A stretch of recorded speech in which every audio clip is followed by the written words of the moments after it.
알기 쉬운 생활 법령부터 알아보도록 하겠습니다. 오늘 이야기 나눠볼 주제는요. 음주 운전자 바꿔치기입니다.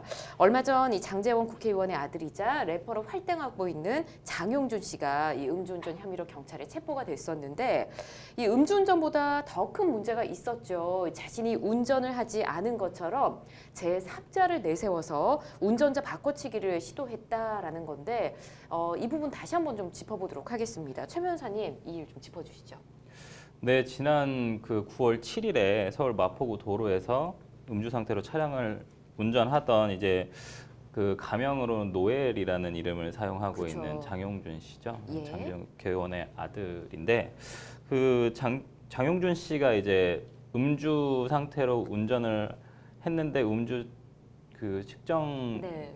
그 혈중 알코올 농도가 0.12%가 나왔거든요. 근데 이제 윤창호법 다들 아시지만 윤창호법은 이제 음주운전 상태에서 사람을 사망하게 하거나 혹은 뭐 상해를 했을 때 그때 이제 처벌하는 처벌 기준이 낮아졌었는데 네.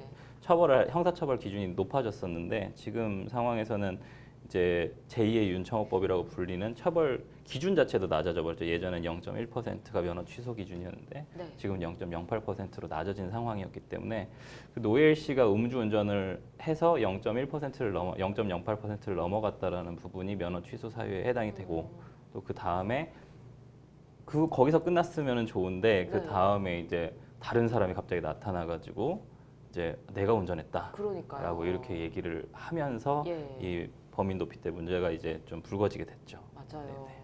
그런 일이 있었습니다. 논란이 굉장히 많았었는데 일단 음주운전 처벌에 대해서 좀 알아보도록 하겠습니다. 0.08% 일반적으로 처벌 수위가 좀 어느 정도가 될까요? 예, 정상적인 판단이나 이제 운전이 완전히 애초에부터 이제 곤란하였던 완전 만취 상태가 아니라면 예. 도로교통법이 적용됩니다. 혈중 알코올 농도가 이제 0.08% 이상, 이제 0.2% 미만인 경우에는 네. 1년 이상 2년 이하의 징역이나 500만 원 이상 1천만 원 이하의 이제 벌금형에 처해지게 됩니다. 네.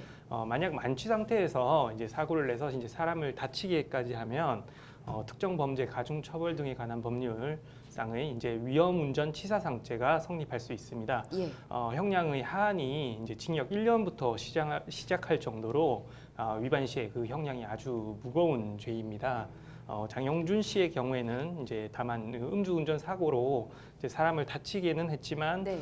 음주 정도 수준에 밀어볼 때 이런 방금 제가 말씀드린 특가법상에 위험운전 치사상죄는 적용이 되지 않을 것으로 그렇게 생각이 됩니다. 그렇군요. 그런데 이 문제가 운전자 바꿔치기였습니다. 이 정황이 좀 드러났는데 이럴 때는 좀 가중처벌이 되는 건가요?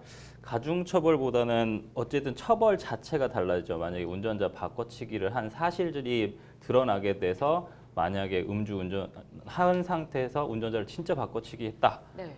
사실 근데 지금 드러나는 사실들만 보면은 좀 바꿔치기를 했다고 그렇죠. 인정을 하고 있어요. 왜냐하면 예. 어머니가 노엘 씨를 데리고 와서 경찰서에 가서 직접 자백을 하게 한 네. 그런 정황들도 있고 실제로 이제 바꿔치기 한 분이 물론 아직 수사를 해봐야겠습니다만 지금 자신이 음주운전을 했다라고 얘기를 했었던 A 씨가 네. 이제 아니다 뭐 네. 이렇게 하는 그런 정황들도 있기 때문에 음주운전하고 운전자 바꿔치기를 하면 이제 범인 도피죄라는 형법상 조문이 이제 걸리게 됩니다. 그럼 이제 네. 음주운전은 음주운전대로 처벌을 받고 이제 범인 도피는 범인 도피죄대로 처벌을 받고 예. 장용준 씨는 이제 뭐 피의자니까 범인 도피죄에 성립을 안 하지만 다른 사람을 시켜서 자신을 도주하게끔 만들었기 때문에 그건 이제 범인 도피 교사가 되거든요.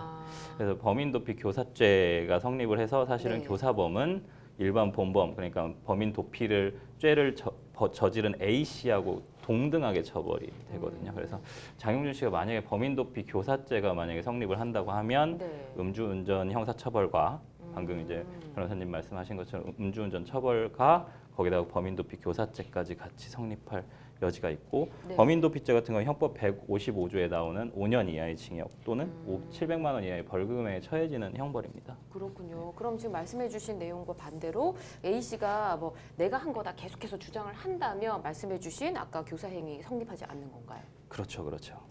알겠습니다. 그리고 또 이런 의혹도 제기가 됐었죠. 사고 이후에 피해 운전자에게 이 국회의원인 아버지 신분, 뭐 우리 아버지가 국회의원이다 이렇게 얘기도 했고요. 금품을 건네려 했다 이야기도 있었는데요. 금품으로 이 피해자를 좀 회유하려고 했다라고 하면 어떻게 되는 걸까요?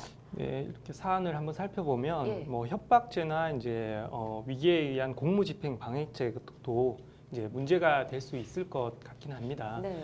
다만 이제 실제로 뭐 검찰이나 법원 단계에서 그 혐의가 완전히 인정되기는 조금 어렵지 않나 이런 생각이 됩니다. 예. 왜냐하면 형법상 이제 협박죄는 누군가에게 해악을 고지를 하고 상대방이 이제 공포심을 느낄 만한 그런 해악의 고지가 있어야 됩니다. 네. 예를 들어 뭐 누군가 죽여버리겠다, 뭐 어떻게 잘못되게 해버리겠다 이런 정도로 이제 공포심을 느낄 정도로의 이제 해악의 고지가 있어야 되는 것이죠. 네.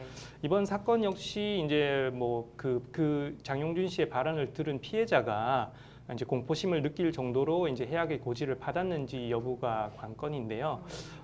제가 뭐 기사로나 이런 데서 이제 접해본 사건의 실체를 보면 네. 그 정도의 해악의 고지는 이제 없었던 것으로 이제 네. 판단이 되고요. 다음으로 이제 피해 운전자에게 금품을 건넨 시도는 뭐 위기에 의한 공무집행 방해죄 이 부분이 이제 문제도 될 수 있을 것 같은데요. 네. 그러나 이 역시 실제로 뭐 검찰 단계나 법원에서 쉽게 인정되기는 좀 어려울 것으로 그렇게 생각이 됩니다. 그렇군요. 뭐 어떤 이유에서건 이 자신의 범죄를 제3자와 바꿔치기 하는 건 정말 잘못된 행동입니다. 일단 뭐 이 장용준 씨도 그 상대방과 합의를 잘 해서 그리고 본인도 활동을 접고 자숙하고 있는 걸로 알고 있긴 합니다. 아무것도 두려울 것 없이 음주운전을 하셨다면 이 처벌도 좀 당당하게 받는 게 좋을 것 같다는 생각이 듭니다.